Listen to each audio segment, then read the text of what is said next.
Here. Trustee Katsinas. Here. Trustee Milani. Here. Trustee Compass. Here. Trustee Reardon. Here. Trustee Rashevsky. Here. Mayor Pico. Here. Please rise for the pledge. I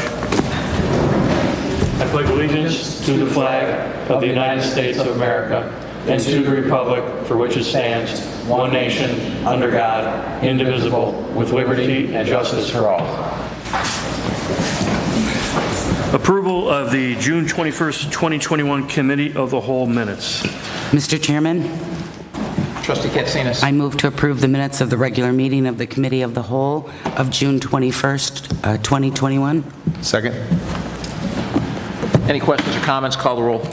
Trustee Katsinas. Aye. Trustee Milani. Aye. Trustee Healy. Aye. Trustee Compass. Aye. Trustee Reardon. Aye. Trustee Rashevsky. Aye. Mayor Pico. Aye. Orland Ridge utility rates. Mr. Chairman, Trustee Milani. move to recommend to the Village Board to adopt an ordinance amending water and sewer rates for the Orland Ridge development. Second. Any questions or comments? Mr. Mayor, Trustee Healy. I had a couple questions for George and the staff.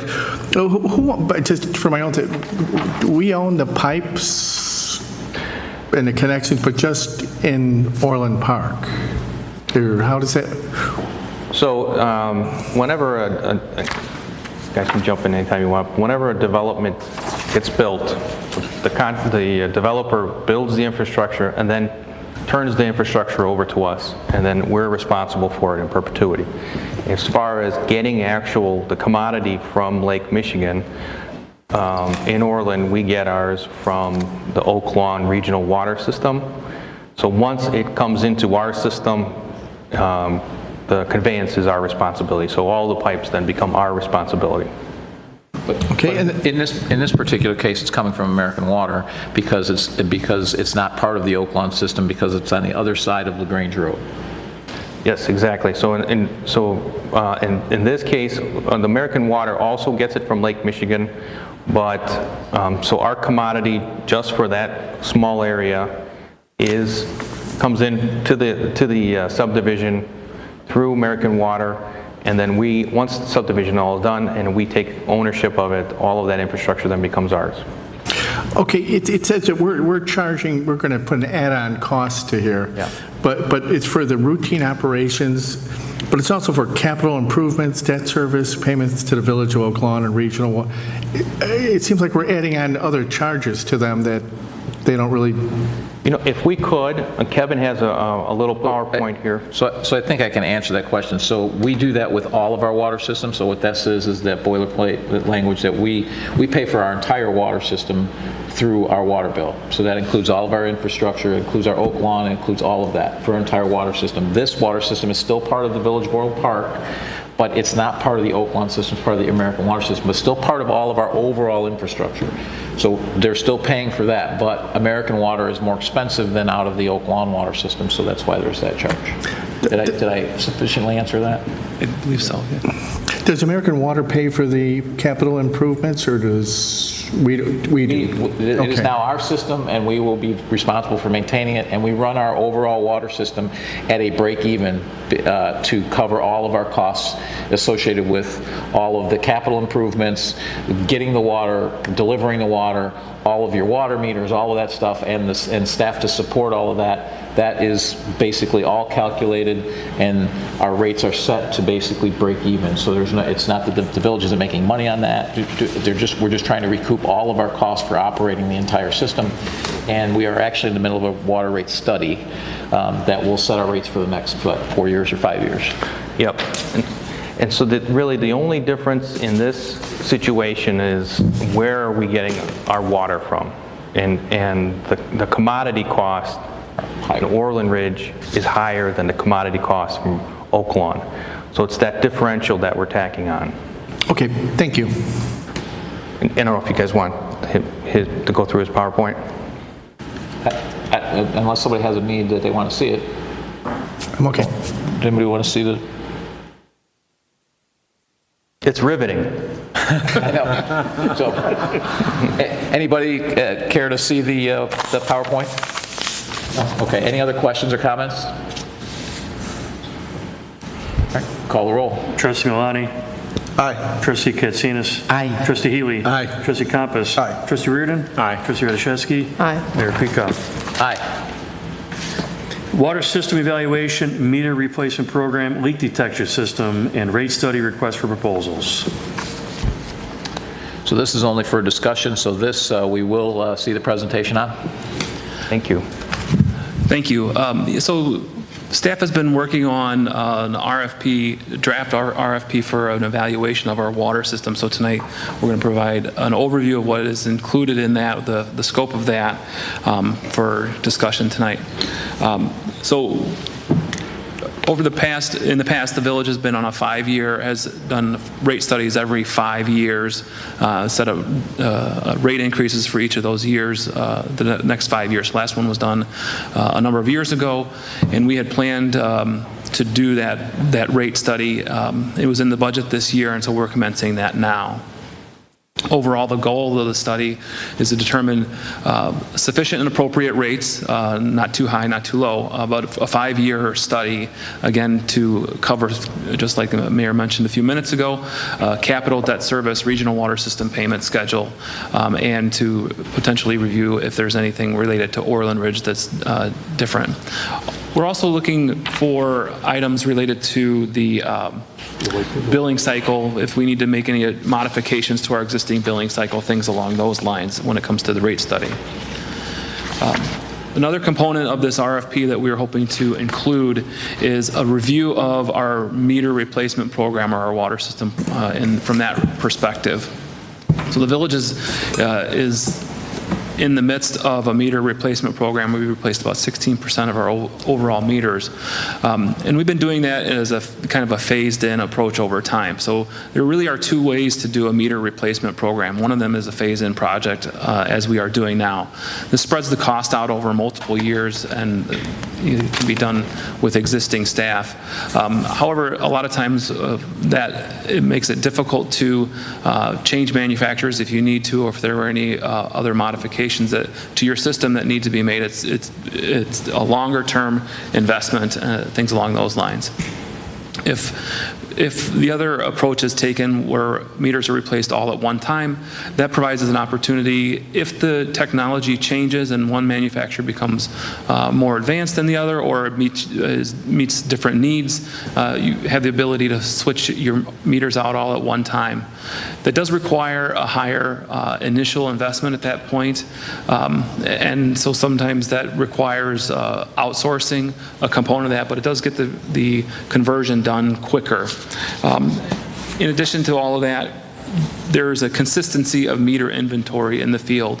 So as time goes on, manufacturers sometimes modify the technology that may be available to the meters, or they change models or things like that. So this provides that all of the meter inventory remains consistent when things are switched out. Let's see, just a little background before I get into this.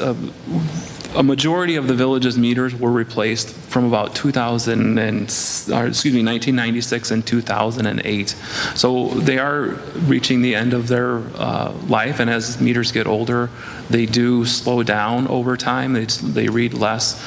So once they meet the end of their useful life, then they start to slow down, and the water meters are our cash registers in the field, so we collect less, and it's not measuring accurately the water that is consumed by each of our customers, and that spreads the cost unfairly to those that are using water and things like that. And again, about 16% of our meters have been replaced. So the village's another component of this relates to leak detection. So what the village has been doing now to date has been a leak detection program that is determined when we know an area has experienced a leak, or we suspect an area has a leak. So what that entails typically is we see a leak, we observe a leak, or there's something in the infrastructure that would have us deploy resources to find that leak. One of the things we would like to do is to evaluate whether a more permanent system would be in place so that the system could actually detect leaks well before they could be observed and well before we can actually deploy resources in the field. And that could save quite a bit of time and quite a bit of money in lost water if we were able to detect that there was actually a leak that was occurring. So that is the main impetus for that program, and that bullet on loss control should not be there, so I apologize for that. So there are 3 work efforts planned for this, in the draft RFP right now. The first one, it relates to a water system evaluation, including the meter replacement program. So this would be an independent review of how we are currently replacing our meters. Do we have the best manufacturer that meets our needs? And we currently have census meters and a census system, and very well could be that that is the best option available to us at this time. But also just to understand if we are approaching this in the most appropriate way, most effective way, given staff resources and the meters in our system as well. The next work effort relates to the leak detection system. And then once we have some sense for whether or not we're going to move forward on or have a recommendation on either of these systems, then we would incorporate the rate study to ensure that all of those capital costs, if there are any, would be captured in the rate study, also factoring things like existing debt that we know is coming down, that the village has issued, also regional water system debt, things along those lines that we know are going to be happening and affecting the water fund in years to come. The RFP, as it is written, calls for fixed not to exceed price proposals, but also if there's an alternate rate structure, some instances in other communities, they've had a savings sharing type of arrangements. Of course, in all instances, we are calling for the fixed price, and whatever is the best interest of the village is what we would eventually make a recommendation for at that, as we need to make the recommendation and proposal. So with that, I'd entertain any questions. We do have Public Works staff that was also involved with reviewing the RFP, so we be able to answer questions that you may have. Any questions? Mr. Chairman? Trustee Malani. Quick question. So you said 16% of our meters have been replaced. Looking at the report, there's about 24,000 meters in the field? Yes. Yes. So over the course, from 1996 till now, we've only replaced 16% of them? No, since 2014. Since 2014. 2014. Okay. But still, I guess that's... And that's due to the fact that we're doing it in-house, correct? Correct. That's all we can do. And that also has to deal with the fact that usually when you replace a meter, you have to get into the household anyway, so... Yes, so... 2 issues. One, that we're doing it ourselves. 2, we have to depend on the homeowner to let us in. That's correct. Okay. And the second question, I guess, the leak detection that we're doing today, I received a letter telling me I had a leak after I used 20,000 extra gallons 1 month. How do we do that today? So that letter that you received, that I suspect that relates to your specific property, the meter at your home. So we have meters register every day how much water you use. We don't necessarily see that every day, but there are we do get alerts when there is abnormally high usage, or when we look at the reads and we see certain customers have abnormally high usage, then we do reach out to them to ask if they've got they may have a leak, they may have something that they are unaware of, so that they can stop that as soon as possible rather than waiting until they actually receive the bill, because there is a lag from the day that the read happens until the bill actually hits. So we try to reach out to those customers as soon as we can so that they can stop that water from leaking. It's bad for the system, and the customers don't like to see the large bill from the high water usage. Right. So it relates to this individual account rather than a main infrastructure leak that we may or may not be able to see. So it was just noted as an anomaly during the billing cycle, so it was called out? That's correct. Versus actually a system. Okay. Yep. Thank you. Mr. Chairman. Trustee Compass. So I'd just like to say I appreciate that we're looking at fixed fee structures, particularly when we have projects that have very fixed scope and we don't anticipate a lot of changes to the requirements. I think that's a better approach. It's a very minor point, but I know we said all in not to exceed, but not to exceed in my ears sounds like a T&M, so we might want to just change the language on that to an all-in fixed fee structure when we put it out. Otherwise, very happy to see this. Mr. Mayor. Trustee Reardon. How much staff works on this like on a daily basis from 2014 to now to do 14%? Is it one or two guys or crew? I'm just curious as to how they did this and how quickly then the outside contractor would come in and be able to do this. I just have no idea. So Ken can answer that, but I believe it's 2 people that we have that are focused on meters, but that's not their only job. Sure. They have other responsibilities. So in the normal course of business, we get calls for, something wrong here or there, and when they're in there doing it. When there was something wrong, when we hear something, it wasn't just like on a schedule, like we were trying to get 10 done a week or something? They're trying to they try to get on a schedule when they can. Can I speak on that? Yeah. Take a mic. So actually, our water meters, we started replacing the water meters actually 2 years ago. I know some of the information I don't think is 100% correct. We started putting smart point registers in to get for our meter reading program. We physically started replacing meters actually 2 years ago. We used 2 staff members. We use, one is dedicated full-time to it. The other one, we have him fill in when we have a larger workload. So, I'm not trying to, the numbers will start making sense. So we're able to get, if it's been doing it for 2 years, we're able to get 8% a year. So it'd take us 12, 13 years to get all of them done. And what do we think, back to my question, what do we think this RFP, whoever, is granted the contract, how long do we think they'll, because if you get them all done and we get them done in 2 years, then we're dealing with the same thing in 15, 20 years from now where they all need to be done again. So what we're not doing right now is we are not putting out a bid for meter replacement. All we're doing is an evaluation. Gotcha. Are we doing it the right way? Is there a better way to do it? We might be doing it the right way. This is really just to evaluate it holistically. Mr. Chairman? Trustee Katsinas. We've had neighboring communities that have had issues with water meters failing or overcharging people. Is there something built into this bid that addresses that? Like, what is their failure rate? Is there insurance against it? We're very cognizant of that issue, and so that would definitely be an issue that we discuss with anyone who would have any commentary or just evaluation of any part of our water system, whether it's just the rates or evaluating the system itself.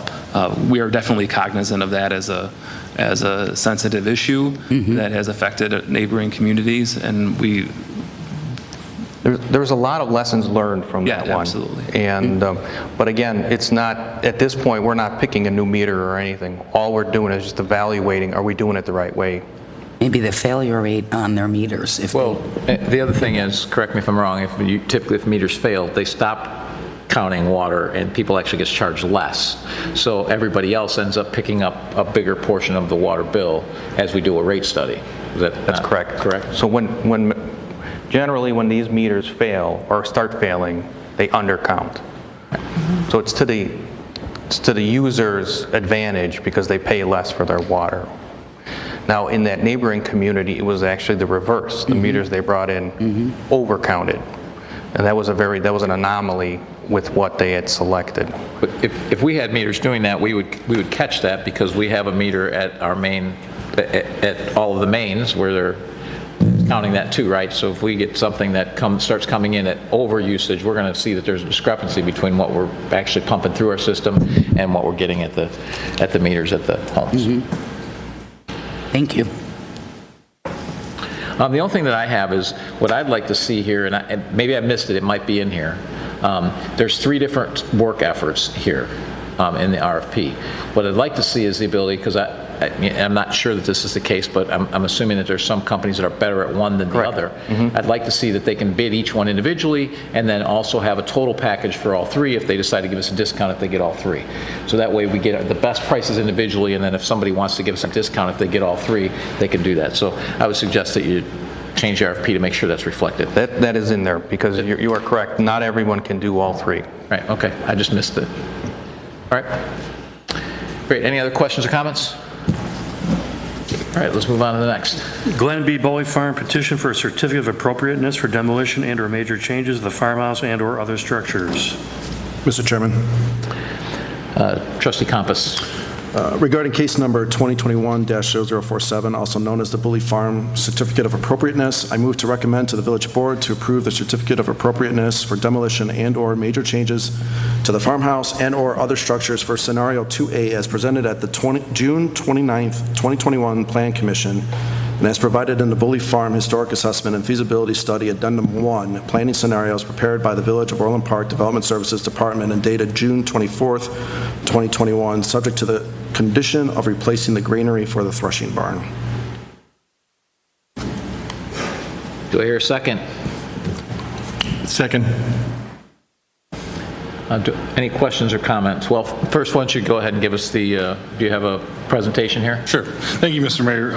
As Trustee Campus stated, this is a petition for a certificate of appropriateness for the demolition and/or major changes to the farmhouse and/or other structures at the Glen B. Boley Farm. To give us some context, the location is at 8041 151st Street. It's highlighted on the map above. It's generally surrounded by residential, single-family residential development and the Silver Lake Golf Course. Some quick history. The Village Board of Trustees purchased a 5.8-acre Boley Farm with open lands funds for $560,000 in 2001. In 2008, the Boley Farm was added to the local Register of Historic Places as a local landmark. And then beginning in 2020, there were some concerns on the property as to the safety of some of the structures on site, which included budget funding for the demolition of some of the structures, but not those that were utilized for Hank's Farm Stand. And then in 2021, the village contracted with McGuire, Gillespie and Associates to conduct a historic assessment and feasibility study. The purpose of why we're here, because the structure is a landmark, it has to obtain certificate of appropriateness approval similar to those historic structures in Old Orland for the demolition or major changes to the structure itself. Where we're at in the process, because the Boley Farm, this item was purchased with Open Lands funds, a presentation was made to the Open Lands Fund Commission. In addition to that, their recommendation was brought before the Planning Commission, which took place at a public hearing on June 29th, 2021, and their recommendation is being presented here, and then ultimately it will be up to the Village Board to approve, deny, approve with conditions the certificate of appropriateness.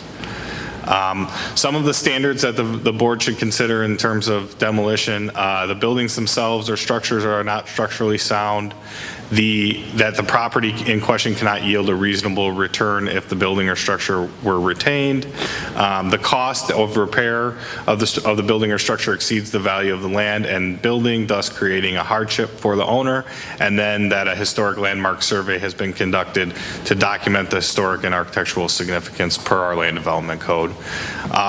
Just very briefly, generally, what does it mean to be structurally sound, free from flaw, defect, or decay? And each of the structures located on the Boley Farmstead was evaluated in the historic assessment and feasibility study.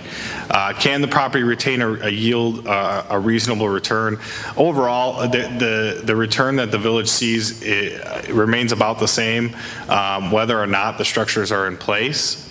So it's not the typical evaluation. Some may say this criteria wouldn't be applicable, but essentially the covenants that exist on the property and are to remain on the property require that it be utilized for open space or recreational purposes, so it does not necessarily affect the value to have the structures. Similarly, the cost of the repair of the building exceeds the value of the land. Again, because of the covenants and the restrictions that are already placed on the property, it's not as if the village is looking to redevelop it or sell it for a profit. So this criteria is difficult to apply in the instance where these covenants have already been placed on the land. And then finally, yes, because of the consideration that began in 2020 about some of the structures that were on site, the village has retained a qualified historic preservation consultant in order to document the historic, to provide a historic assessment and then provide a feasibility study for some of the stabilization, rehabilitation, and demolition costs associated with future actions. And then to help guide some of the decisions that will need to be made, the planning department and the development services department put together several scenarios that highlight what structures would be retained, what structures potentially could be removed, and then what the potential options would be for the different commissions that they were presented to, and then as well as for the village board tonight. Obviously, any combination could be selected, but these were the ones that were put together, given the amount of options that there were. So the three different scenarios provide a range of options for us to, again, retain certain aspects of the historic structures, and understanding that the cost estimates put together provide a range of options and potential future costs to be absorbed by the village.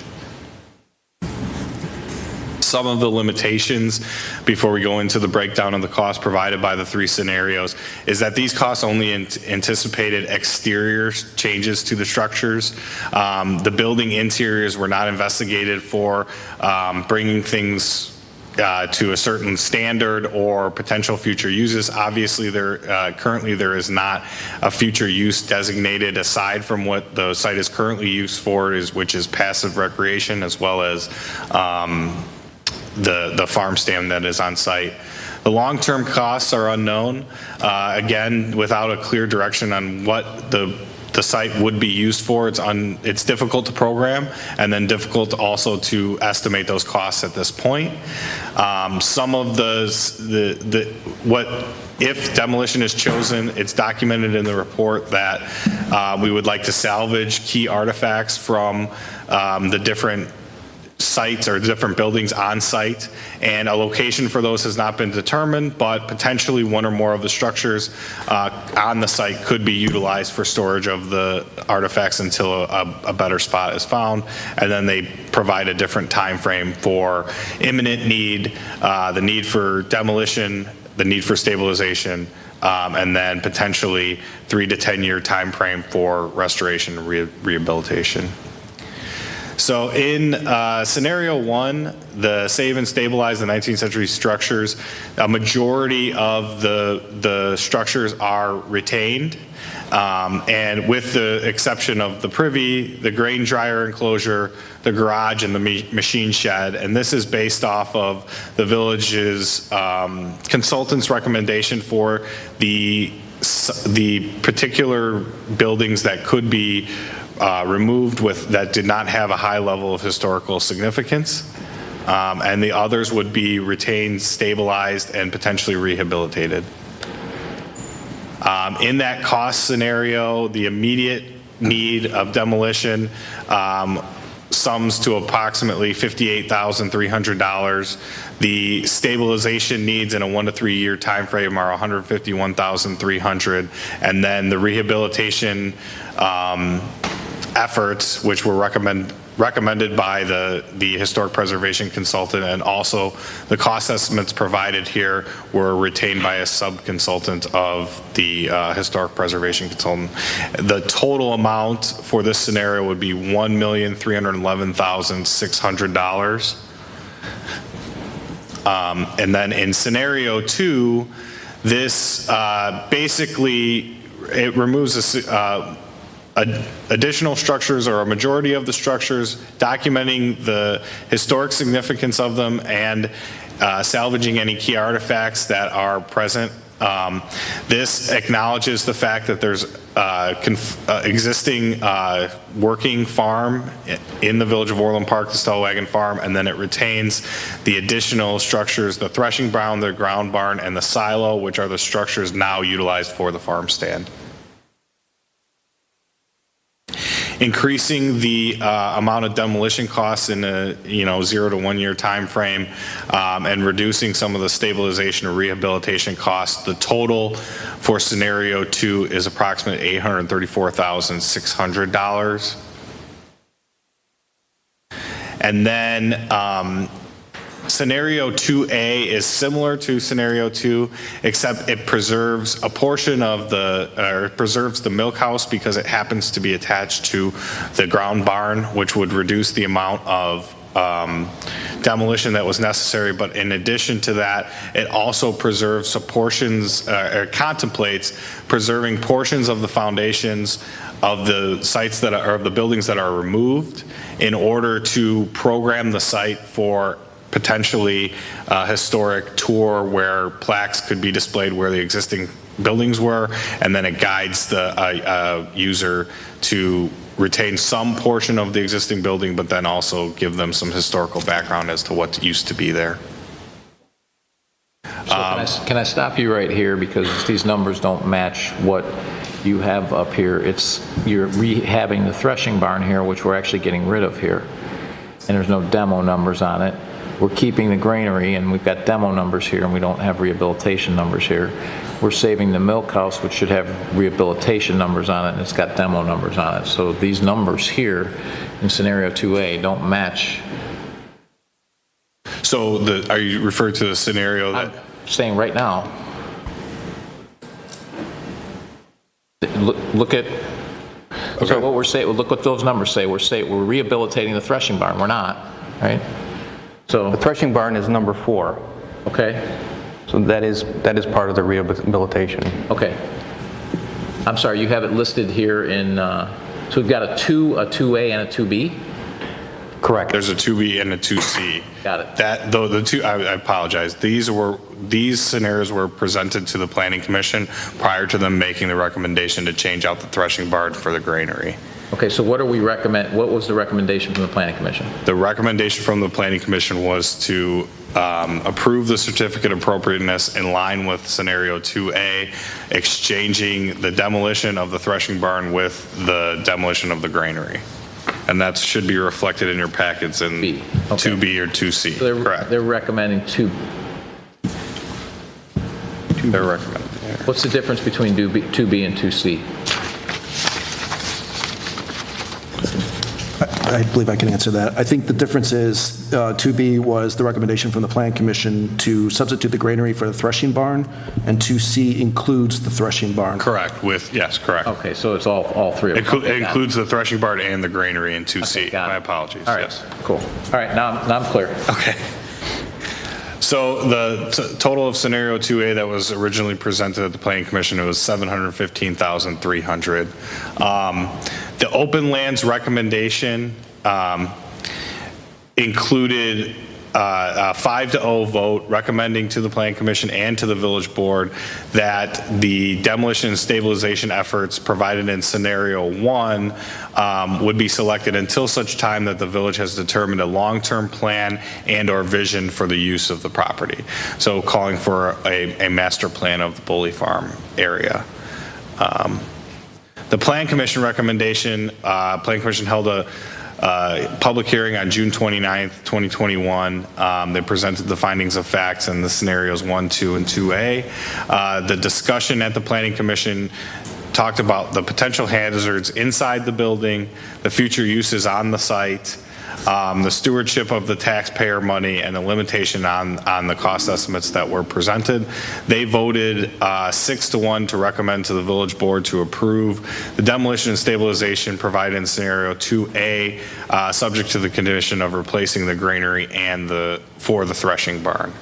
And then the discussion in regards to maintaining in regards to the threshing barn and the granary, that came up when the question was posed to the existing owner of the farm stand as to what buildings he would need to operate the farm stand. Originally, it was the ground barn, the silo, and the threshing barn, and he had noted that if there was any way to save the granary, that he would be in favor of that. So the Planning Commission went along, or recommended as such. So the Planning Commission recommended that we do 2B, which is the not doing the threshing barn, doing the milk house, the silo, the ground barn, and the granary. Correct. That's the recommended 6. Okay. And it is now before the committee for discussion. Thank you. Mr. Chairman? Trustee Compass. So, first off, Ed's already mentioned it, but I just want to reassure the residents that this land is going to continue to be used for open space and recreation. That's not going to change as far as what we're talking about here. Secondly, I'd like to thank both the Open Lands and the Plan Commission, who spent a considerable amount of time talking and reviewing this. This Plan Commission spent over 2.5 hours discussing this last week. I know because I listened to it all, and I'd like to thank Chairman Parisi for making sure that for the people that came, were speaking into the microphone, taking notes much easier beyond the 94-page assessment that we went through for this. I also went over to the farm to visit with another trustee just to look at the buildings myself. Bully Farms suffered from a lack of planning and consideration for upkeep. And I believe previous administrations had good intentions in acquiring the property, but they failed to maintain it, right? So we're now looking at needing pounds of cure for what might have been ounces of prevention in the past. Is that not correct? One could categorize it as that. So we purchased this in 2001 for $560,000. Scenario one is more than double that to try to save the buildings over a 10-year period. My bet, and I believe I heard the Plan Commissioners in agreement here, is that the $1.3 million is a rough estimate, and that once the walls get taken down, we're going to start finding some unpleasant surprises, and we're likely to see that number climb. Is that a fair assessment?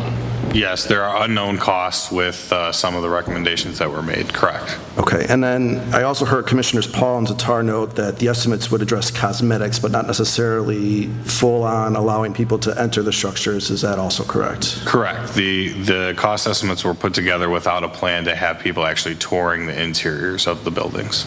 Okay.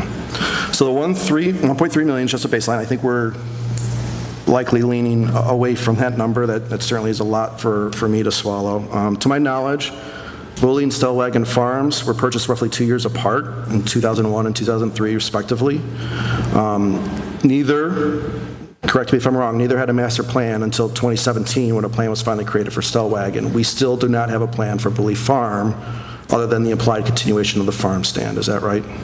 Correct. Okay, so I think, when I first learned of this assessment, my immediate thought is, what are we going to do with this property in the long term? We have to have a plan to know and make a good decision about the remediation for these buildings, and I think it's up to the board to come up with that plan. I appreciate the difficulty the Plan Commission must have felt trying to make a recommendation without having any of that in front of them.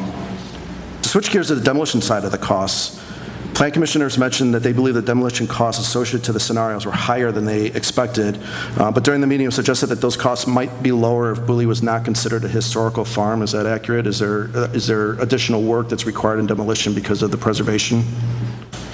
Yes, so I generally demolition and attempt to salvage key artifacts from the site. Okay, and then our briefing mentioned that with the village learned of potentially hazardous conditions. I'm just curious, do we have the potential liability to restore as much as we can justify? Do we have any other time factors that are impacting us on this decision right now that haven't been mentioned? I think other than this, some of the things. Okay, so do we have time to put forward the idea of putting forward a master plan by this board before we make a decision or recommendation on this? And I guess that's may be more of a rhetorical question. I'll just leave that to the board to decide in discussion. With that, I'll yield. Trustee Healy. Sean, I agree that there should be a master plan for all historical properties. I don't want to get into the details of them, but there's a number of them. We should have a budget for the whole entirety of when we want to spend it and how much, rather than piecemealing it. It should be.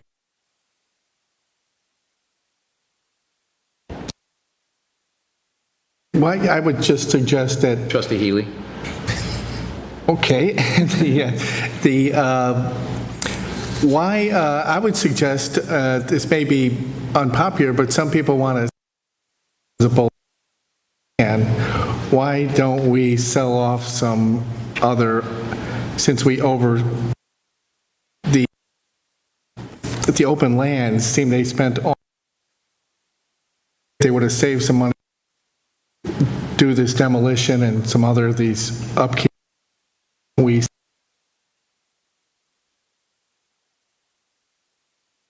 keep.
Before you. There are two. Can you talk about the life estate? Right. There was a life allow the to be which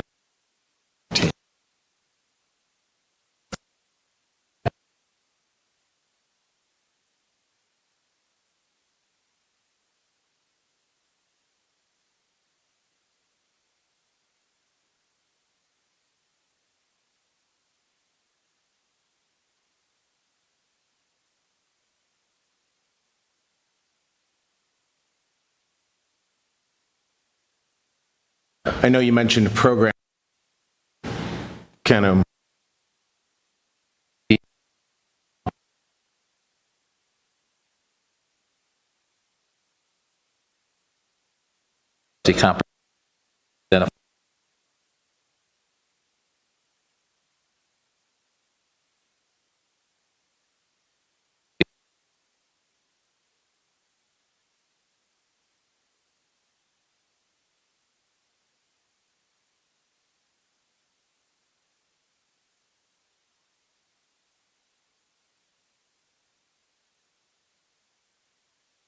farm. So I think that was, and rather than going to the expense of a master plan for yet another working farm, which I think we've already have one, and yes, we were a farming community, but how many farms do we need to continue to save? And it's still going to look like a farm, but do we need to save every building there? Additionally, if you look at the farmhouse, we're saving a house like that at Stellwagen already. There's a likelihood that another house in town that's historic, that's on the U.S. Historic Registry, is going to end up being ours to take care of, which was our founder's house. How many 1860s period houses do we need in Orland Park to identify that, in fact, we were around in the 1860s? So I think that was the general reason for that, and it kind of short circuits the expense of a master plan, as well as still identifies it as a farm, and obviously keeps an open land, open space for the people and the residents to enjoy. Sure. No, I agree with all that. I was just concerned by looking at some of those foundations. If we weren't going to do something to kind of guide people through there, some of them could end up being a safety hazard. I mean, looking at the house, the foundation sticks out of the ground almost 2 feet. So, I was concerned if we were just going to leave a foundation there with, no barrier around it or no protection, that things like that could be unsafe. And another thing is, if you look at the overall project here, I feel like, kind of we might be putting the cart before the horse. I mean, we're looking at demolishing a bunch of buildings and then hoping we come up with a way to program around them, instead of having this solid master plan in place on how we want to utilize these lands, because we're spending the taxpayers' money on this, is really the bottom line. And, while it's a beautiful farm, it's a beautiful land, and really, walking through there, I was talking this morning, and this land could be used for different things. I mean, we could have different programming, different events, arts and crafts fairs. I mean, things that kind of draw you into a farm and to make you think you're at a farm. Because right now, looking at that place, who wants to go there and say, I can't wait to go visit Foley Farm this morning? I don't think anybody here thought about doing that this morning. But they do go there for the farm stand. It's pretty popular. People do go there. So if we can have draw to this area and have other events and things like that, that's where I was concerned, if we leave some of these foundations on the property, that we're kind of cutting off a lot of open space there that could be used for other things. So that's why I was asking about the foundations. But obviously the buildings need to be repaired or demolished as needed. We want to keep the farm stand in business.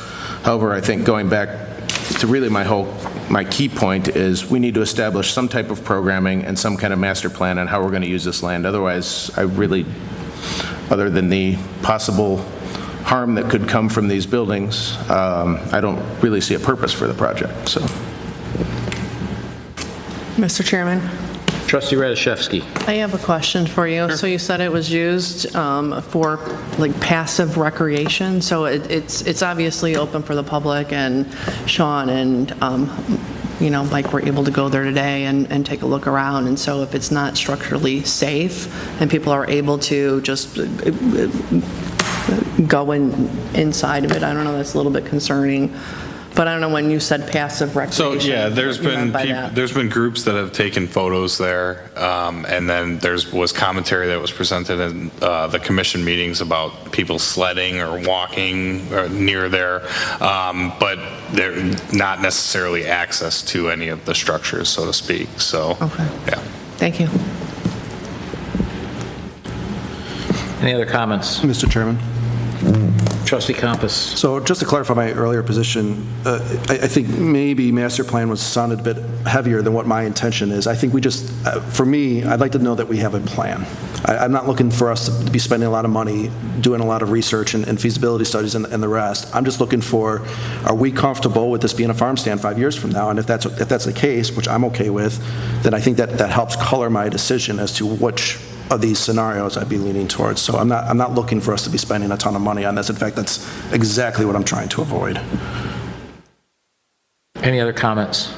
All right, so before we vote on this, so very, very frustrating that we purchased this in 2001 with a $20 million bond. It's not the only open lands that we purchased. The open lands bond was for purchasing, restoring, and maintaining. We went on a $20 million buying land spree. For the most part, until the last few years, with a few $1 million left, we did some restoration, but we didn't do any restoration. We didn't do any maintaining. We shoved that all on the taxpayers of the village. So not only did you give them a bond, but you gave them this other big giant fund called the village operating expenses. We just keep shoveling money at these things. Unfortunately, as a board, 20 years after we bought it, we're stuck with this farm. And it's not that we're stuck with a farm, it's just that we're stuck with 20 years of neglect on something that was already 140 years old. You think it got better in 20 years, or did it get exponentially worse? Because we did nothing. And that's when there was $20 million approved by the residents, on a very narrow margin, by the way. I think it was like 51-49, okay, on a very narrow margin. And you took that and you didn't do anything. I mean, unfortunately, we all have to deal with that because we're here now. What I don't want to do is keep kicking this can down the road and not maintaining it, not doing anything with it, okay? It should have been done sooner. But the reality is, does Orland Park need 2 working farms? I believe, maybe the board disagrees with me, but I believe the answer is no. Okay, we know we're a farming community. but we don't need to keep operating farm after farm after farm after farm to prove that we're a farming community. How many farms can you program? We have a plan for Stellwagen Farm. It's in better condition than this. There's been more money put into it to restore it. We have a walking path already around it. It seems like we're already committed to Stellwagen Farm. Do we need a second place to program? We have 66 parks. We can't program them all. We can't program Crescent Park, Dugan Park, Brown Park, and every park. I mean, we don't have the staff. We do how many? 17 free musical events at various locations. So we have a lot to program. Hanks seems to do well there. People like it. It does look like a farm. It's an operating farm stand. We do believe that in the future, that if when Hank decides to hang it up and retire, that we'll be able to find someone that will want to do that. So it serves a purpose for the community. It looks like a farm. Back to my original point was, we want something that's an open space people can use. It looks like a farm and continues to look like a farm, which with these 2 buildings, it will still look like a farm. We'll have restored the 2 buildings that are, even according to Hank, who's the farmer, says are the most historical buildings on there. The farmhouse would cost us an arm and a leg. I'd rather use that on Humphrey and Stellwagen than continue for something that's going to be a passive site. And as far as spending a bunch of money on a master plan, I don't think it's real complicated here. It's like, put some interpretive signage, put a few paths in there. We do that with parks all the time, and we don't have big master plans for it. So I think the Planning Commission did us a good service by having that discussion and coming up with that plan where, hey, we save a couple things to keep it look like a farm.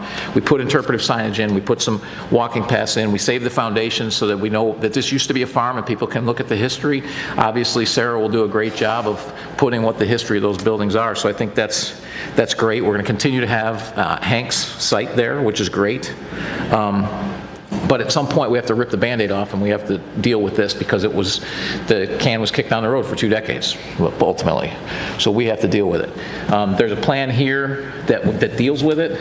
It's the least expensive of the plans, and it keeps the 2 buildings, keeps it historic, keeps it a farm.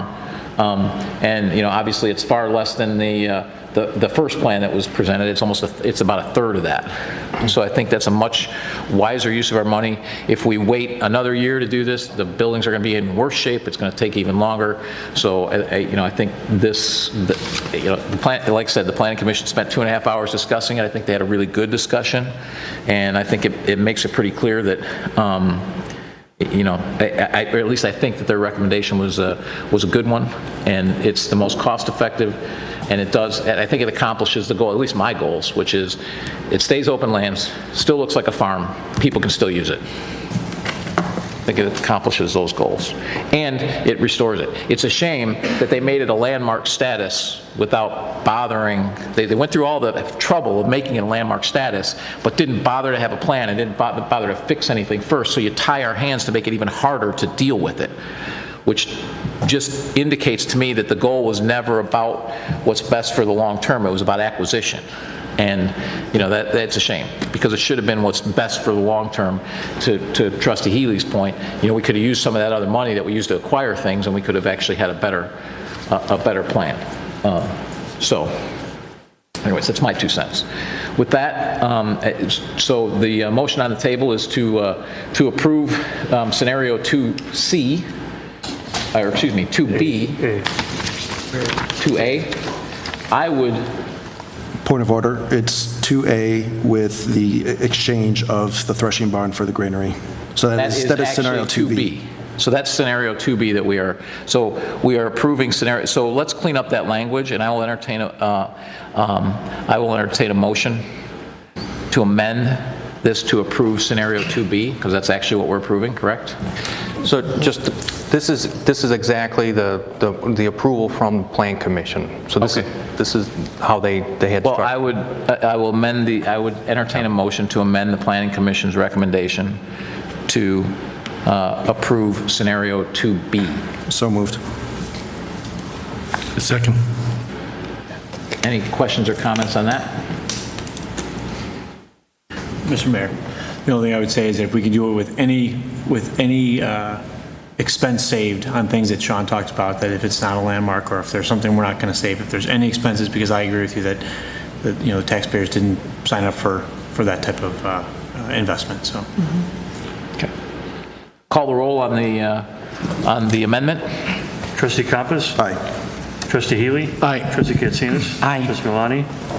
Aye. Trustee Reardon? Aye. Trustee Radiszewski? Aye. Mayor Peacock? Aye. So if there's no other comments on the overall, the question is put with the amended motion to approve scenario 2B.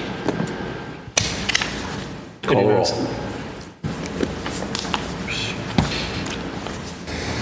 Trustee Healy? Aye. Trustee Compass? Aye. Trustee Katsinas? Aye. Trustee Malani? Aye. Trustee Reardon? Aye. Trustee Radiszewski? Aye. Mayor Peacock? Aye. Motion carries unanimously. Anybody here to speak at the Committee of the Whole? I'll entertain a motion to adjourn. Point of order. Second. Wait. Mrs. Williams, you have 3 minutes. My name's Virginia Williams. I live at 8114 Bobolink Road, right behind Boley's Farm. This is meeting number 3 for me to come. I've heard all your conversations, and still yet, Glenn paid for all the expenses from the time the village bought it in 2001 until when he died. So you are responsible from 2014 to present. At the same time, you have been getting in $50,000 a year for, why didn't you put it on maintenance? Why didn't, not you, but the people before you? There's been so many promises that have been given to people on what you're going to do when you're making your deals. Then you forget them. I'm satisfied with that being still open land. Very satisfied, because there would have been an awful lot of trouble if you would have taken that away, and I would have started it. I was very good friends with Glenn and his mother. I didn't purchase, my husband and I didn't purchase till we went to see them. I was very close friends with Glenn. I know what the deals were. I know what McLaughlin did.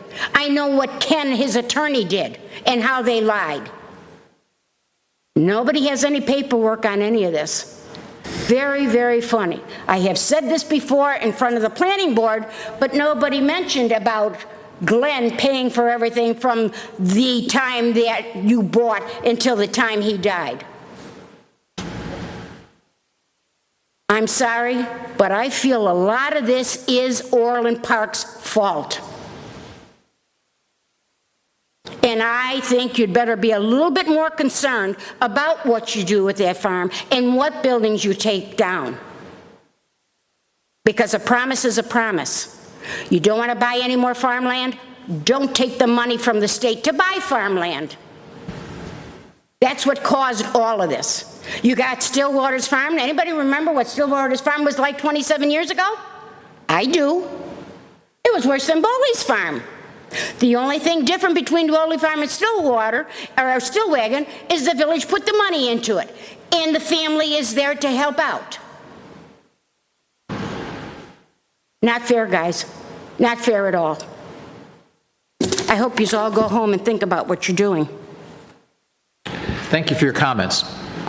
But to be clear, nobody on this board was on this board in 2001. In fact, I was here since 2017, 3 of us since 2019, and someone since 2021. So there were 16 years where this board wasn't here. Yes.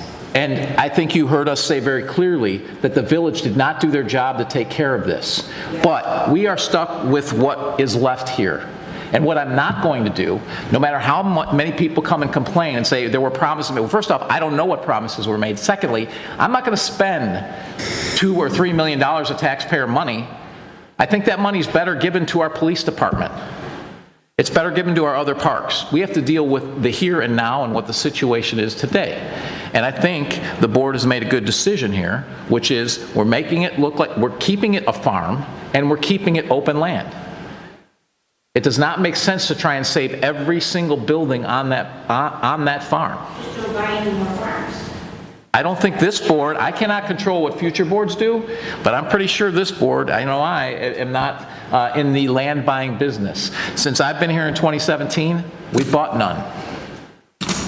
It's not really the village's role. There are some times where something gets blighted or something where the village has to do something with it, but I don't believe that the village should be using taxpayer money in general to acquire properties.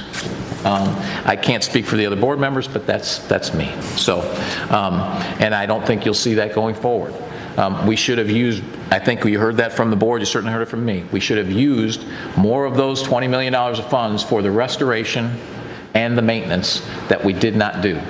Because unfortunately that has shifted all that burden to the taxpayers down the road. It's kicking the can down the road is what it is. It's continuing, and we're going to stop doing that. That's what we're stopping and doing tonight. So hopefully everyone, we can't make everybody happy with every decision, but hopefully it's going to stay a farm. It is going to stay a farm. It's going to stay open land. It's going to be a park that everyone can use. Everyone who drives by it will still say that was a farm. They'll know it was a farm. It's still going to be used by Hanks, which is what's been used for a long time, and the buildings that are not safe won't be there anymore. And I think that's a pretty wise use of taxpayer money. With that, I'll entertain a motion to adjourn. So moved. Second. Call the roll. Trustee Malani? Aye. Trustee Healy? Aye. Trustee Katsinas? Aye. Trustee Compass? Aye. Trustee Reardon? Aye. Trustee Radiszewski? Aye. Mayor Peacock? Aye. We're adjourned. We'll start at 20.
Here. Trustee Katsinas. Here. Trustee Malani. Here. Trustee Compass. Here.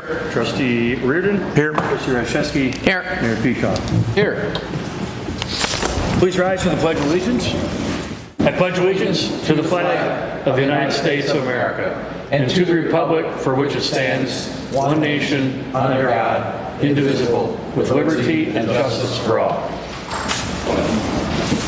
Approval of the June 17th. Approval of the June 17th, 2021 regular meeting minutes. Mr. Chairman, Trustee Katsinas. I move to approve the minutes of the Board of Trustee meeting of June 17th, 2021. Second. Call the roll. Trustee Katsinas. Aye. Trustee Malani. Aye. Trustee Healy. Aye. Trustee Compass. Aye. Trustee Reardon. Aye. Trustee Rashevsky. Aye. Mayor Peacock. Aye. Economic Development Advisory Board appointment. Mr. Chairman, Trustee Malani. move to advise and consent the appointment of Scott Paddock to the Economic Development Advisory Board. Second. And for all of these, I'm going to wait until all of the appointments are made, and then I will swear them in one at a time. Call the roll. Trustee Malani. Aye. Trustee Compass. Aye. Trustee Healy. Aye. Trustee Katsinas. Aye. Trustee Reardon. Aye. Trustee Rashevsky. Aye. Mayor Peacock. Aye. Civic Center Advisory Committee appointment. Mr. Chairman, Trustee Compass. I move to advise and consent the appointment of Yvonne Shirley to the Civic Center Advisory Committee. Second. Any questions or comments? Call the roll. Trustee Compass. Aye. Trustee Katsinas. Aye. Trustee Healy. Aye. Trustee Malani. Aye. Trustee Reardon. Aye. Trustee Rashevsky. Aye. Mayor Peacock. Aye. Museum Development Advisory Board appointment. Mr. Chairman, Mr. Chairman. Trustee Katsinas. I moved to advise and consent the appointment of Joe Solek to the Museum Development and Advisory Board. Second. Call the roll. Trustee Katsinas. Aye. Trustee Compass. Aye. Trustee Healy. Aye. Trustee Malani. Aye. Trustee Reardon. Aye. Trustee Rashevsky. Aye. Mayor Peacock. Aye. I'm going to swear them in. Scott is not here tonight. Alex, if you could take this.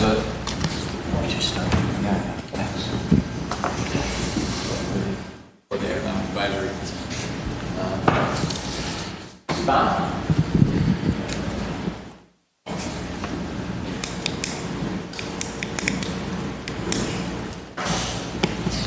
Raise your right hand and repeat after me.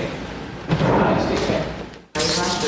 Having been appointed to the office of the Civic Center Advisory Committee, Having been appointed to the office of the Civic Center Advisory Committee Village Borough Park, in the Village of Orland, in the counties of Cook and Will, aforesaid, in the counties of Cook and Will, aforesaid, solemnly swear do solemnly swear that I will support the Constitution of the United States that I will support the Constitution of the United States and the Constitution of the State of Illinois, and the Constitution of the State of Illinois, that I will faithfully discharge the duties and I will faithfully discharge duties of the office of Civic Center Advisory Committee and the office of Civic Center Advisory to the Committee best of my ability. to the best of my ability. Congratulations.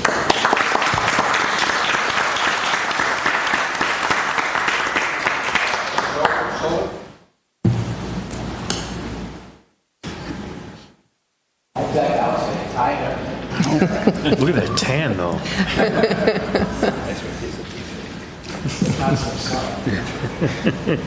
Raise your right hand.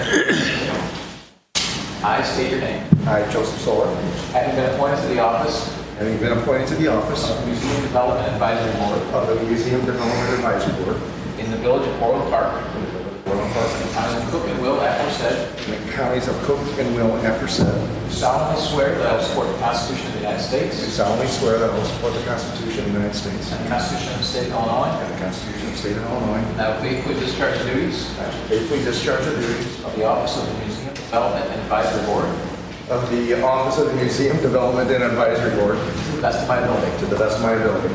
Congratulations.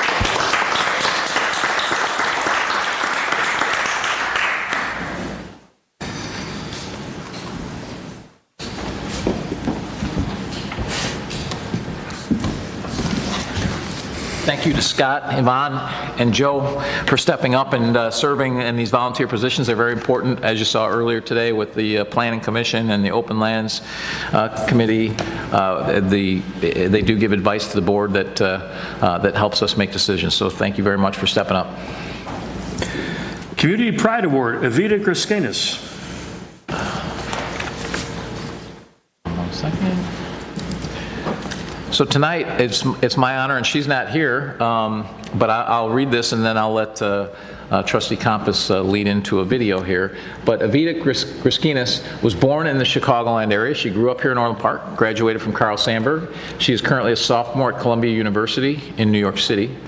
And she is named to the Dean's List both semesters and has a 4.0 in college. She's an underachiever.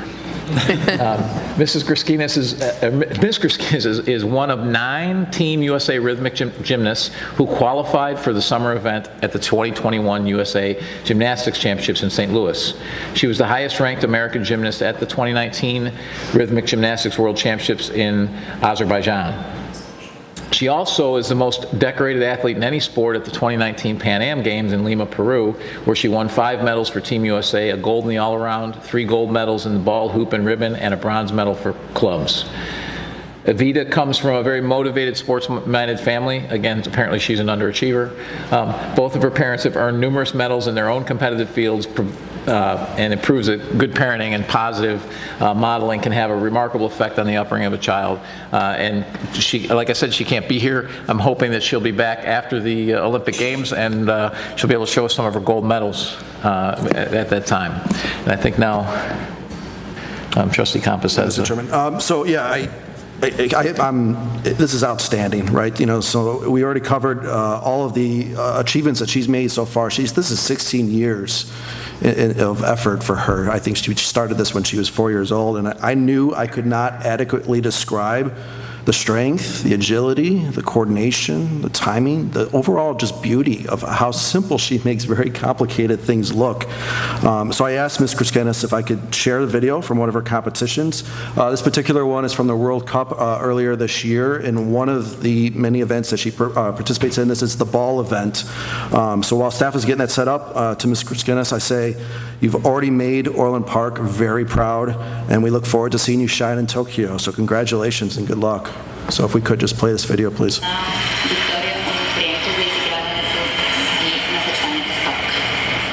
И отново сме към Евита Гришкенас.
Outstanding, and it's our pleasure to present the Community Pride Award to her, and we will give the tour at a later night after she brings home some gold medals as well.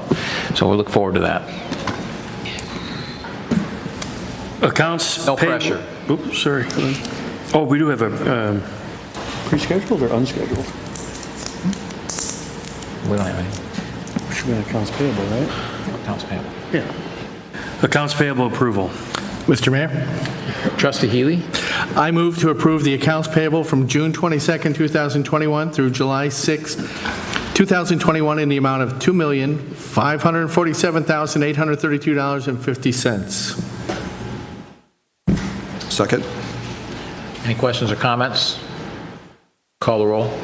Trustee Healy. Aye. Trustee Compass. Aye. Trustee Katsinas. Aye. Trustee Malani. Aye. Trustee Reardon. Aye. Trustee Radiszewski. Aye. Mayor Peacock. Aye. Consent agenda? Consent agenda, item A, payroll approval. Item B, Tyler Technologies, Inc., computer-aided dispatch and record system annual maintenance fee purchase. Item C, disposal of village equipment online auction, Public Works Department ordinance. Item D, economic development incentive programs update. Item E, plat of easement, Tommy's Car Wash. Item F, Illinois Department of Transportation, IDOT, local public agency agreement for federal participation, 143rd Street Signal Interconnect Resolution. Mr. Chairman, Trustee Malani. move to approve items A through F of the consent agenda. Second. Call the roll. Trustee Malani. Aye. Trustee Compass. Aye. Trustee Healy. Aye. Trustee Katsinas. Aye. Trustee Reardon. Aye. Trustee Radiszewski. Aye. Mayor Peacock. Aye. ESDA, Special Detail for Traffic and Crowd Control Services. Mr. Chairman, Trustee Compass. I move to approve the establishment of a $20 per hour special detail rate to ESDA personnel for traffic and crowd control services. Second. Any comments, questions? Mr. Chairman? Trustee Compass. So first, I'd like to thank the chief and the department for running a very cost-efficient crossing guard program. A recent RFP that we had for crossing guard services proved that Orland Park was operating below what it would cost to outsource, so that's always a great confirmation that we're doing things well here, so thank you, chief. During the last meeting, I mentioned the Emergency Services and Disaster Agency, or ESDA, as it related to weather spotting during a tornado warning. You've likely also seen ESDA assisting during other critical incidents requiring traffic control. On Saturday, we had the honor of escorting the Heroes Memorial, or Heroes Hometown Heroes tour along Ravinia to help guide traffic around each stop on that walking tour. ESDA already maintains necessary traffic control equipment, and every member has passed extensive police background investigation. They've been trained in traffic control procedures. Having an ESDA member managing traffic and crowd control also frees up our police officers for higher priority tasks. So for special events, the special detail rate will also mitigate the opportunity costs for ESDA members during normal working hours while remaining cost effective when compared to outsourcing. So I'm in favor of this motion. That said, Trustee Malani and I are also active ESDA members and enjoy our time volunteering. As elected officials, our plan is to refuse pay for our respective time with ESDA. However, while it may not be technically required for the sake of transparency and clarity, I hereby move to amend the motion to include that elected officials who are ESDA members may volunteer for duties that would fall under this rate but will receive no compensation for that time. Second. So on the amended motion, any comments? Mr. Chairman, Trustee Katsinas. to thank both Trustee Compass and Trustee Malani for volunteering for ESDA.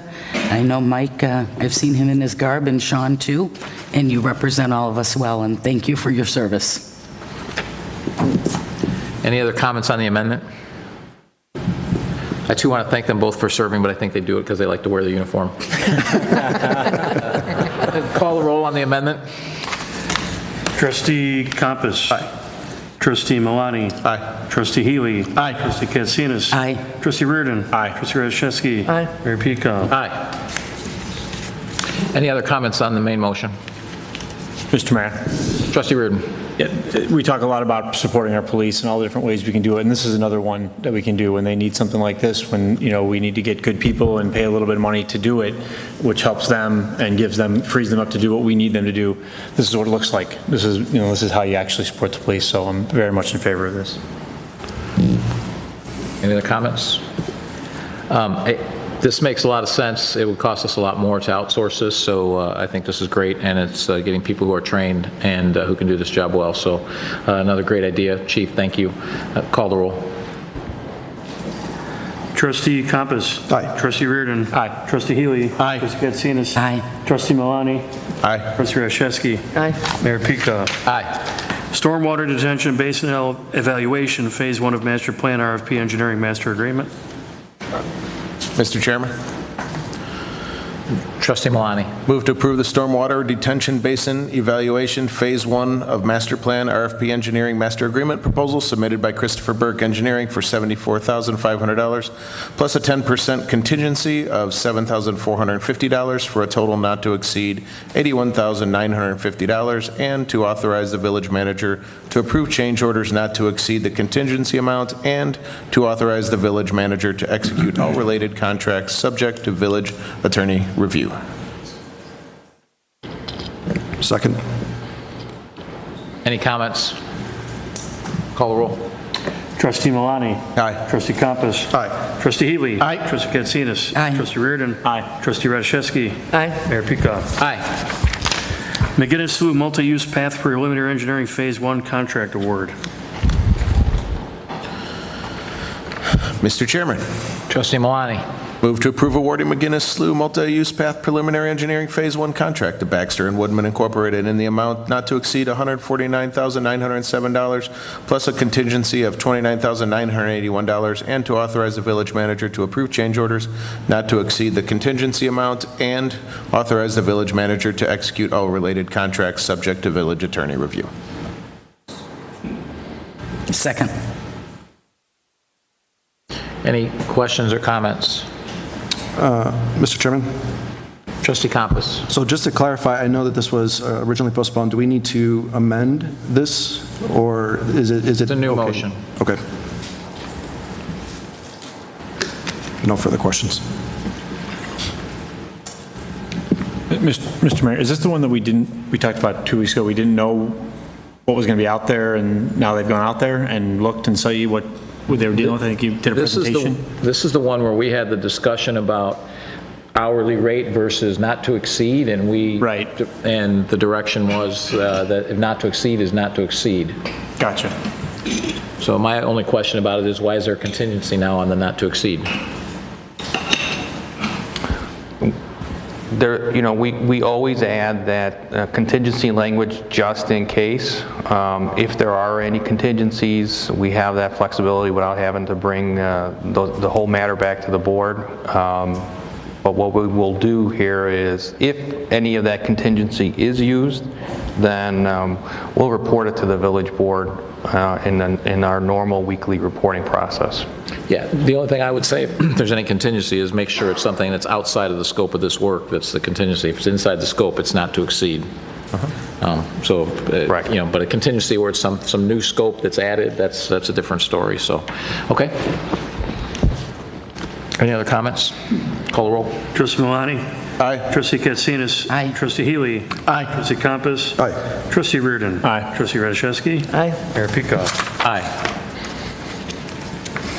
82nd Avenue Multi-Use Path from 135th Street to 151st Street Preliminary Engineering Phase 1 Award. Mr. Chairman, Trustee Compass. move to approve the award of preliminary engineering Phase 1 to Baxter and Woodman Incorporated for an amount not to exceed $169,804, and to authorize the village manager to approve change orders not to exceed the contingency amount. And I move to authorize the village manager to execute an agreement with Baxter and Woodman for professional services. Second. Any comments? Call the roll. Trustee Compass. Aye. Trustee Healy. Aye. Trustee Katsinas. Aye. Trustee Malani. Aye. Trustee Reardon. Aye. Trustee Radiszewski. Aye. Mayor Peacock. Aye. John Humphrey Complex, Eagle Ridge 2 Dugout Shade Structures. Mr. Mayor, Trustee Reardon. I move to approve the purchase of 4 8x30x8 cantilevered shade structures to be installed on Field 5 at the John Humphrey Complex and the Eagle Ridge 2 baseball/softball field by Park Recreation, Inc., utilizing HGAC Cooperative Purchasing Contract PR 11-20 for an amount not to exceed $27,836. And I move to authorize the village manager to execute an agreement with Park Recreation, Inc. Second? Any comments? Call the roll. Trustee Reardon. Aye. Trustee Malani. Aye. Trustee Healy. Aye. Trustee Katsinas. Aye. Trustee Compass. Aye. Trustee Radiszewski. Aye. Mayor Peacock. Aye. Fiscal year 2020 audit contract amendment. Mr. Mayor? Trustee Healy. I move to approve additional services provided by BKD relating to the 2020 audit in the amount of $19,970. Second?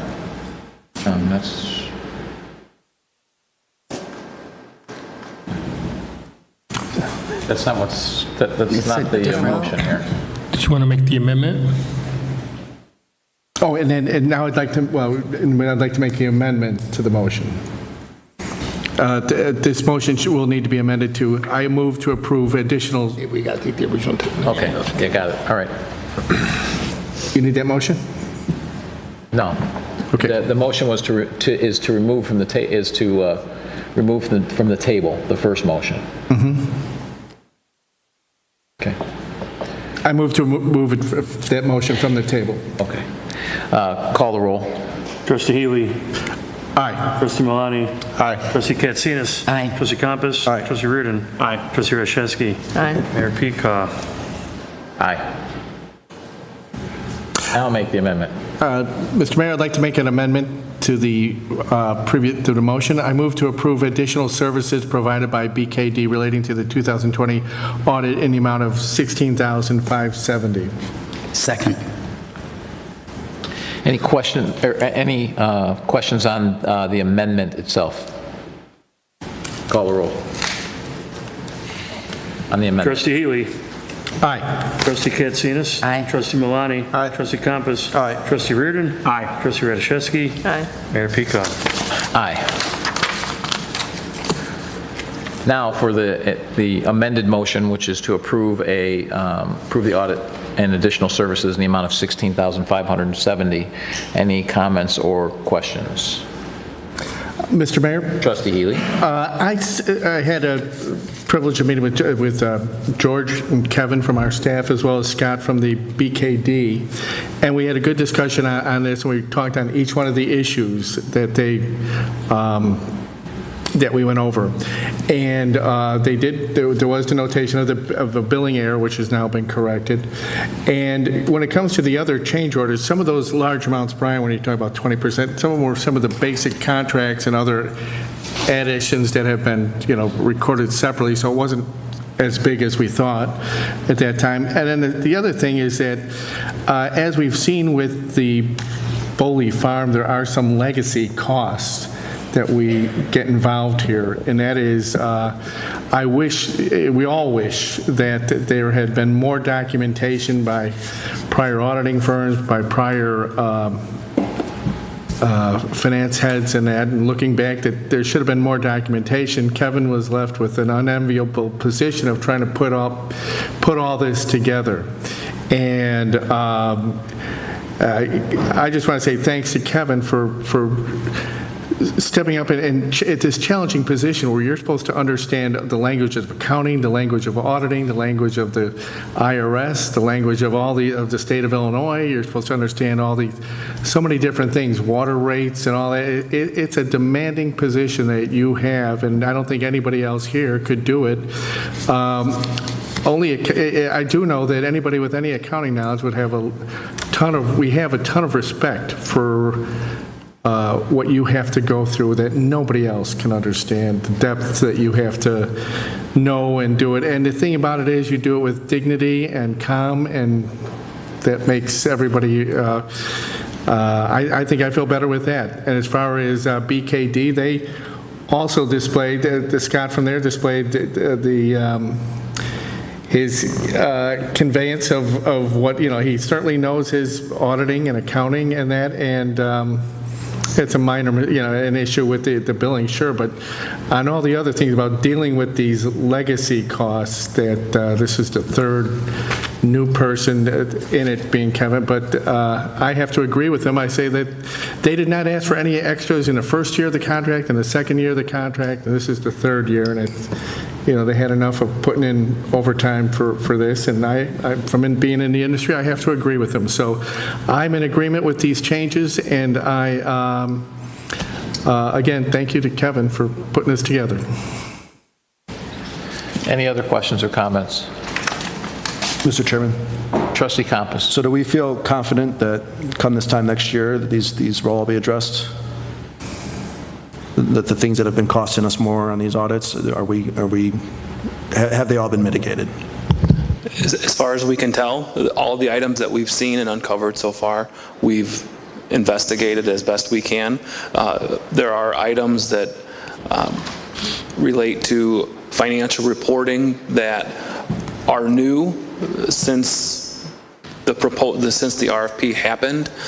Things like grant reporting, certain things, the state of Illinois put together additional grant reporting requirements that were not part of that, and so all of that, those are new items. Things like that do come up from time to time, but the things that we have seen and uncovered or identified as items that should be on our balance sheet, for example, we are placing those all on our balance sheet, or in our you'll see those called out in our financial statements as best we can. Okay, thank you, Kevin. Any other comments? So I want to thank Trustee Healy for catching the errors. It's one of the reasons why we have a diverse background on our board, is to see things that because we can't all see everything in an organization as large as we have. So thank you for that. Also, I want to thank Nancy Healy and her family for taking Bill on a vacation for a week, because he came back a much more in a much better mood. It's wearing off quick, though. Uh-oh. Call the roll. Trustee Healy. Aye. Trustee Katsinas. Aye. Trustee Malani. Aye. Trustee Compass. Aye. Trustee Reardon. Aye. Trustee Rashevsky. Aye. Mayor Pico. Aye. Amend Title VII, Chapter 18, increased number of video gaming licenses ordinance. Mr. Chairman. Trustee Malani. Move to adopt an ordinance entitled, an ordinance amending Title VII, Chapter 18 of the Orland Park Municipal Code regarding the available number of video gaming licenses issued by the Village of Orland Park, Cook and Will Counties, Illinois. Second.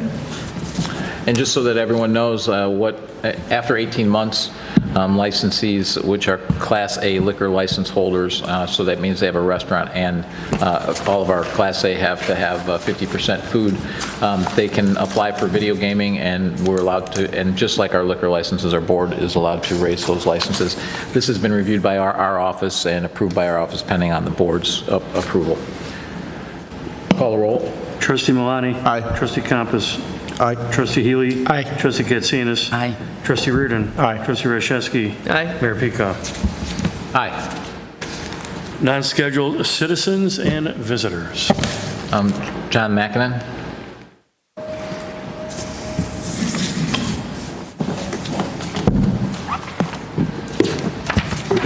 Good evening, everybody. My name is John McCannon. I'm here tonight to talk about the 2021 Neighborhood Road Program. I've got some observations and some comments I'd like to make about that.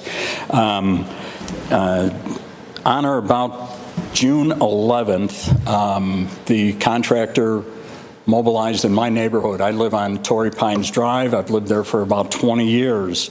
On the cover sheet for the specifications of plans and specs for this project, I happen to be in area 10. It's called Gulfview West. I didn't know it was called Gulfview West, but that's where it is, just for frame of reference. Anyway, on or about June 11th, the contractor mobilized with a sense of urgency. They came in a matter of a few days with equipment, manpower. They did the demolition, tore out the curb and gutter that was supposed to come out, tore out sidewalks all over the place, did the excavation for the new ADA compliant crosswalks, which is going to be a big improvement. Somebody came by to prune the trees in the parkway. There was a flurry of activity, and also there was another subcontractor who came in and did the slab raising, the mud jacking of the sidewalks that were in good shape but just needed to be leveled out. After a few days of that activity, crickets. The contractor was nowhere to be found. In the meantime, our sidewalks were a disaster. They were dangerous. They were unprotected.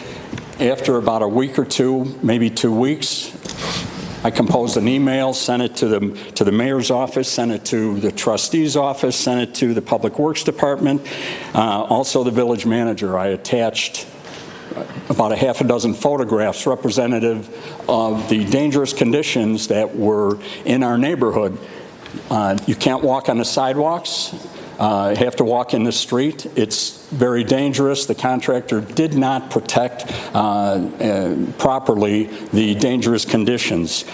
After that email, I am pleased to say that I did get responses from several village officials, whether it was telephone conversations or some personal conversations, and so I'm pleased to say there was some positive reaction. So on July 2nd, which was the Friday before the holiday, the contractor did mobilize and bring in some additional safety barriers, type 1 safety barriers, and unfortunately didn't bring enough, but they did place them in most of the dangerous areas, so that at least that the hazards were 1 minute mitigated.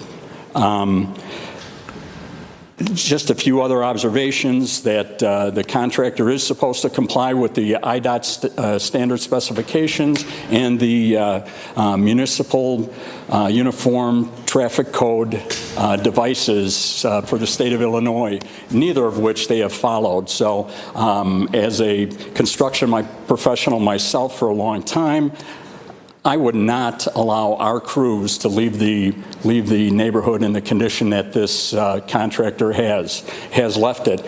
And as of today, July 6th, still no activity. So not sure when they're going to return. Meantime, our neighborhood is still torn up. The dangerous situations still are there, although not quite as bad as they were. So I would hope that some positive action is taken, and just once again, I am pleased that there was positive responses from a number of village officials. Thanks for your time. Thank you for your comments. George, can you comment? Yes, so what we're going to do is we have had some conversations, and we're going to make sure that the contractor is aware of these additional concerns these concerns that have been raised.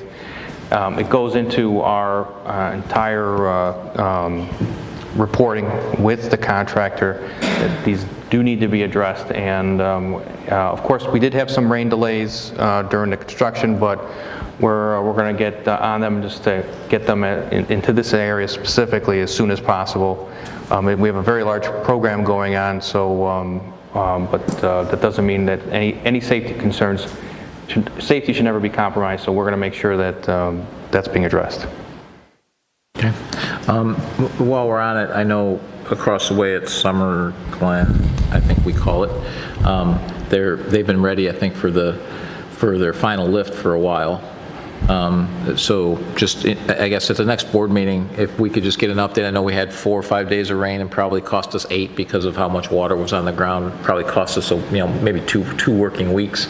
If we could just get an update in general of where they are in relation to the contract and make sure we're still on track to get it done this year, and what the various areas are that are outstanding, that would be appreciated. And the other thing that I drive through every day, it looks like we're doing light poles right now, is the 151st Street project. So if we could get an update at the next meeting, maybe at the COW, just give us a brief update on both to see where we're at. We'll add to COW the road program, light pole program. Road program, and I think the 151st Street project. Okay. Those 2 projects would be good just to get a brief update. Doesn't have to be long.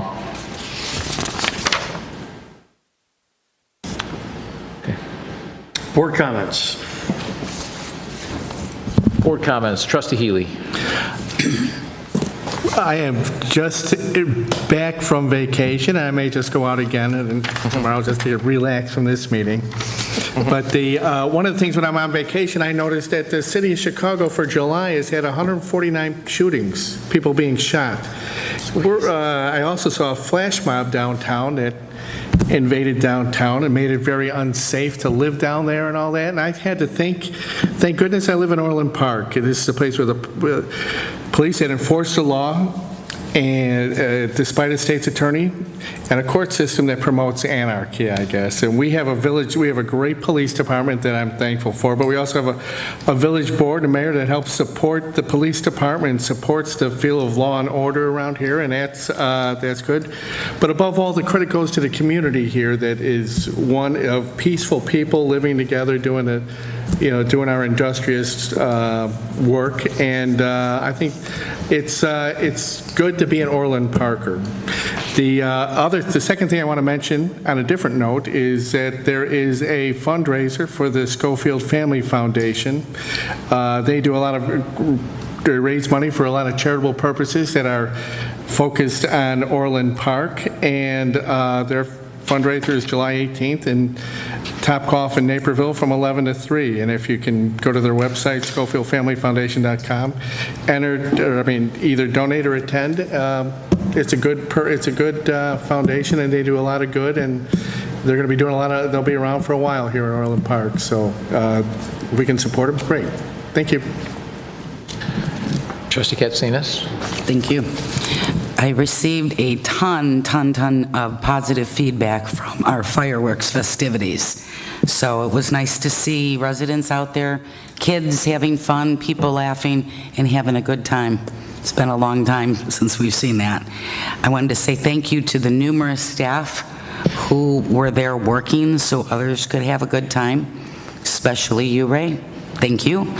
Also, the police and public works. It was definitely a team effort, and it was very much enjoyed and appreciated. So thank you very much.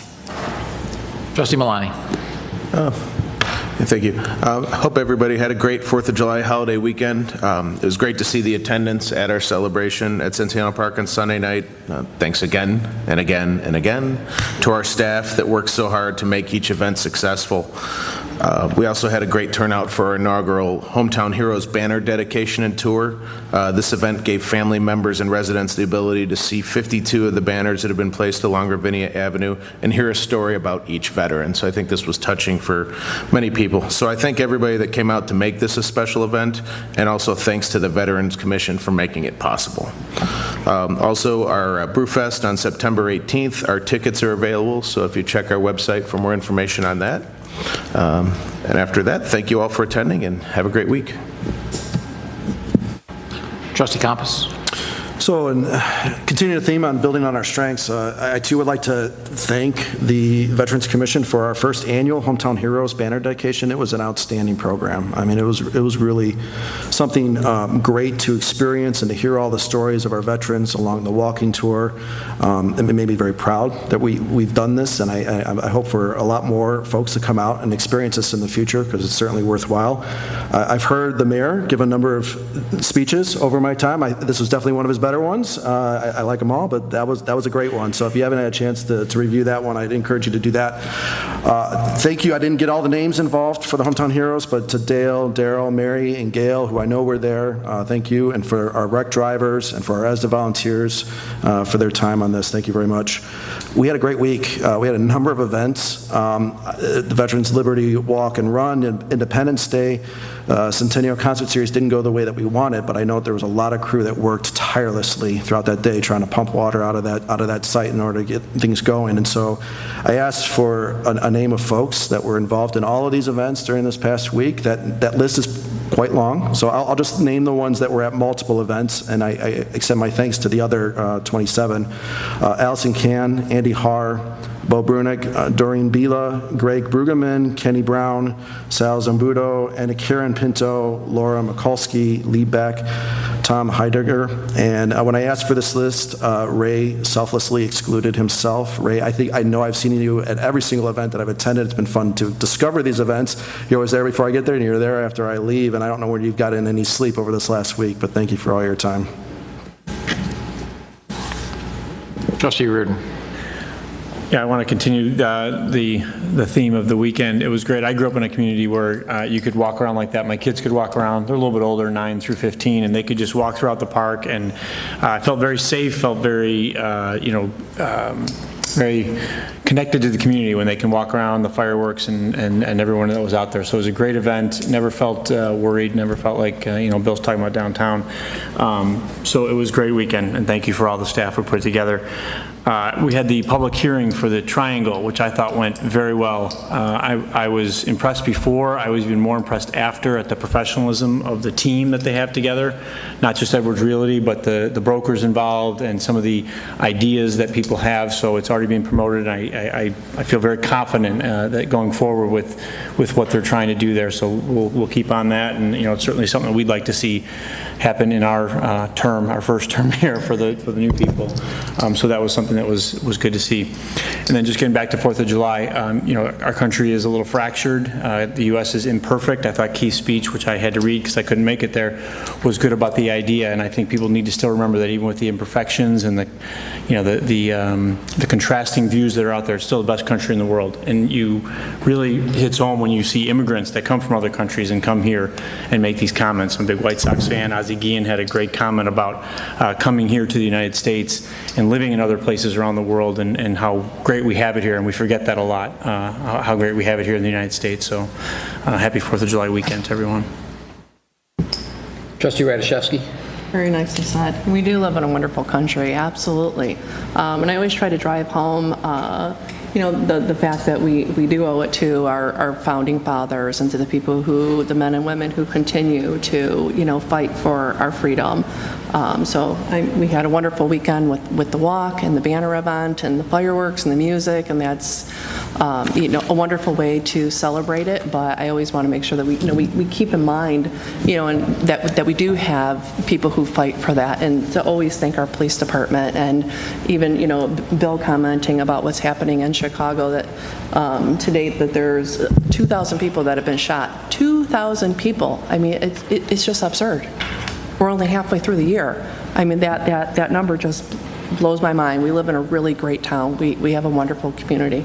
And I definitely want to thank everybody involved for all of your hard work. I did attend the run and the banner ceremony, and Keith, your speech was absolutely fabulous. It was very, very well done. So if you didn't have a chance to go or to listen to it, you definitely want to hear it.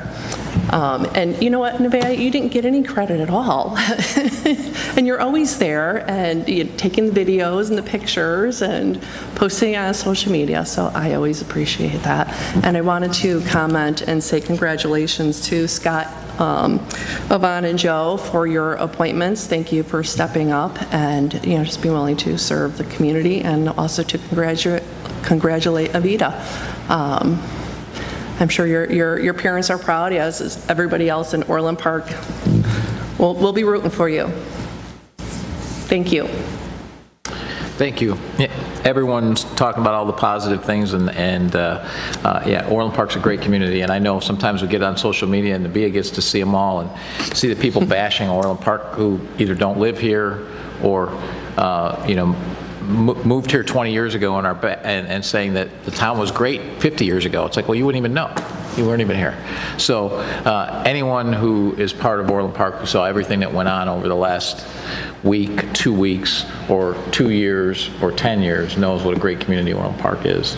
So we all get caught up, and we've all seen in the news in the recent years and the recent weeks and this weekend with all the shootings, it's often filled with Americans who seem to hate America. Of course, as I just mentioned, those stories fill the social media as well. America will always have people that say these things. They always have. We always have. And sometimes we have a media that loves to give people like that a voice. But world history is filled with countries that kill or killed people, jail or jailed people, or otherwise punish people for saying things about the government or about their country that were not approved. This still happens in countries today, sadly. We all need to remember that one of the things that makes America great is that it gives people the right to speak freely, even if they say things we don't like. What really makes America great, however, is its people. Anyone coming to the United States for the first time would get to witness that firsthand if they went to the events this weekend in Orland Park. The Liberty Fun Run, the Hometown Heroes banner dedication, in our July 4th celebration, which included our fireworks. Thousands of Orland Park residents, thousands of Americans, dozens of volunteers and workers that were many of them mentioned here, all making these events happen. Thank you to everyone that helped make that happen. Thank you to everyone who made it such a special event by attending and being just proud Americans. A reminder of the greatness of America and of the incredible American people. That's what we've seen in the last week. I get those reminders every week. I get the calls about how great our fireworks were, but in particular, a couple that I got. Congratulations on Troy Seward being selected for the 2021 CIT International CIT Michael Woody Michelle Saunders CIT Coordinator of the Year. So fantastic job by a lieutenant in our police department. And for those of you who don't know, the CIT, that's Crisis Intervention Team. So they deal with mental health crises. So doing a fantastic job leading, I think a leader in the country at what we do. Thank you, Chief. And then this one. To whom it may concern, today I was struck by a vehicle while riding my bicycle. From the moment I called 911 until the moment I reached resolve, we reached resolve for the day, my interaction with the Orland Park PD was 100% positive. Special thanks to Officer Kelly for her responsiveness and care taken while guiding me through this process. At no time did I feel stressed or uncomfortable. She was courteous and professional, to say the least. Keep up the good work at Orland Park PD and stay safe. These are the kinds of things I get every week about our people in Orland Park, American people. Don't ever forget that America is the greatest country on earth. We celebrate it once a year, but it's always the greatest country on earth. As Ronald Reagan said, America is the shining city upon the hill whose beacon light guides freedom-loving people everywhere.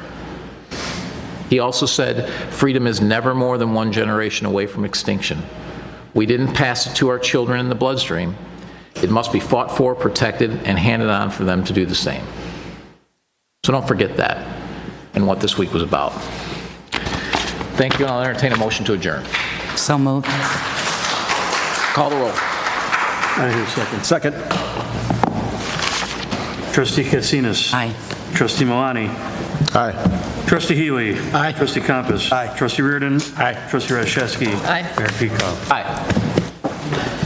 We're adjourned.